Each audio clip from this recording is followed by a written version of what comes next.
بدبخت ہیں وہ لوگ, بدنصیب ہیں وہ لوگ جو اس معاملے میں یہود و نصارہ سے بدتر ہیں. یہودیوں سے پوچھو کہ تمہارے نبی کی امت میں سب سے افضل لوگ کون ہیں؟ کہے گا موسیٰ کے ساتھی, موسیٰ کے حواری, موسیٰ کے اصحاب. عیسائی سے پوچھو کہ عیسیٰ علیہ السلام کی امت میں سب سے افضل کون ہیں؟ عیسائی بولے گا عیسیٰ کے ساتھی, عیسیٰ کے اصحاب. اور رافضی سے پوچھو کہ امت محمدیہ میں سب سے برے کون لوگ ہیں؟ وہ کہے گا اصحاب محمد, محمد صلی اللہ علیہ وسلم کے صحابہ. نبی کے انتقال کے وقت سارے صحابہ منافق ہو گئے, نعوذ باللہ, سارے صحابہ مرتد ہو گئے 3-4 لوگوں کو چھوڑ کر کے. یہ عقیدہ ہے اس رافضی قوم کا. تو میرے بھائیوں, صحابہ کرام اللہ کے چنے ہوئے لوگ ہیں. صحابہ کرام وہ لوگ ہیں جن کو اللہ تعالیٰ نے دنیا کا سب سے بڑا سرٹیفکیٹ دیا ہے. رضی اللہ عنہم ورضوا عنہ, اللہ ان سے راضی ہو گیا, وہ اللہ. یہاں پر ایک سوال پیدا ہوا کہ لڑکے والے کو ولیمہ کرنا ہے, لڑکی والے کو کیا کرنا ہے؟ کچھ نہیں کرنا ہے. کیوں صاحب؟ اس کے گھر میں بھی تو شادی ہو رہی ہے, اس کی لڑکی ودا ہو رہی ہے, اس کو بھی تو کچھ دعوت وت کرنا چاہیے. نہیں, شریعت میں نہیں ہے. لوگ کرتے ہیں, شریعت میں نہیں ہے. کیوں نہیں ہے؟ دیکھو غور کرو, لڑکی کی شادی کرنے والا اگرچہ اس کے لیے بھی خوشی کا معاملہ ہے, اس کی ایک ذمہ داری ادا ہو رہی ہے, اس کی بیٹی جا رہی ہے, مگر اس مسئلے کا دوسرا رخ یہ ہے, سکے کا دوسرا پہلو یہ ہے کہ اس کے لیے آج کا دن بڑی تکلیف کا دن ہے. جس بیٹی کو اس نے پیار سے, ارمان سے پالا تھا, پڑھایا تھا, لکھایا تھا, جوان کیا تھا, زمانے کی نظروں سے بچا کے رکھا تھا, آج اللہ کے حکم کی تعمیل کرتے کہ اس لڑکی کو کسی کے حوالے کر رہا ہے. یہ ایک باپ کے لیے, ایک ماں کے لیے, ایک بھائی کے لیے بہت بڑا امتحان بھی ہے میرے بھائی. اسی لیے اللہ کے نبی نے لڑکی کی پرورش کو امتحان کہا ہے. لڑکی کی پرورش امتحان ہے.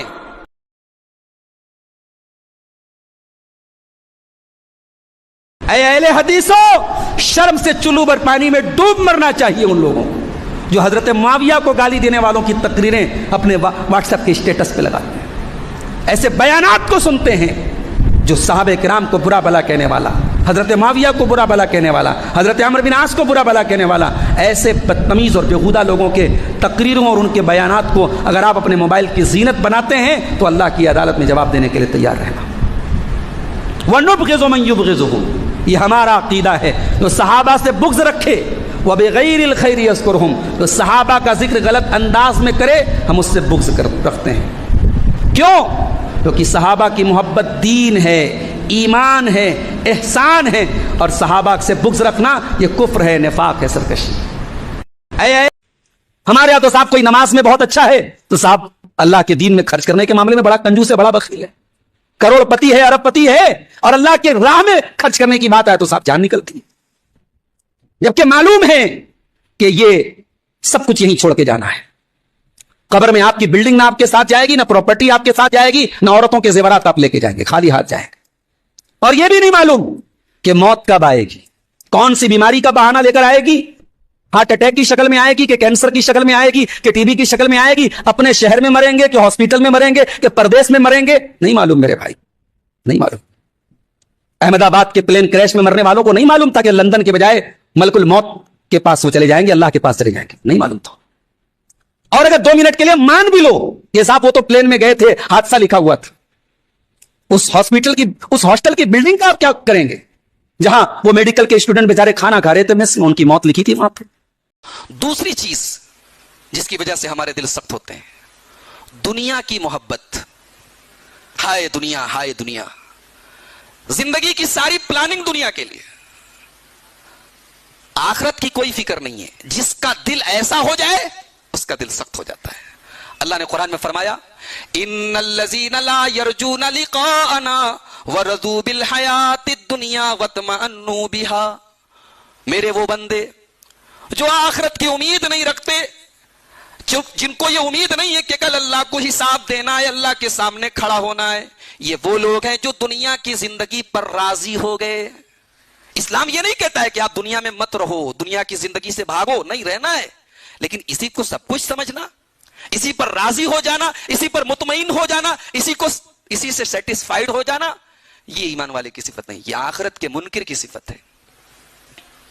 ابھی حج کا سیزن چل رہا ہے, ہمارے انڈیا کے حاجی لوگ سعودی عرب گئے ہوں گے, وہاں روپیہ نہیں چلتا ہے, ریال چلتا ہے. دیش بدل گیا, کرنسی بدل گئی.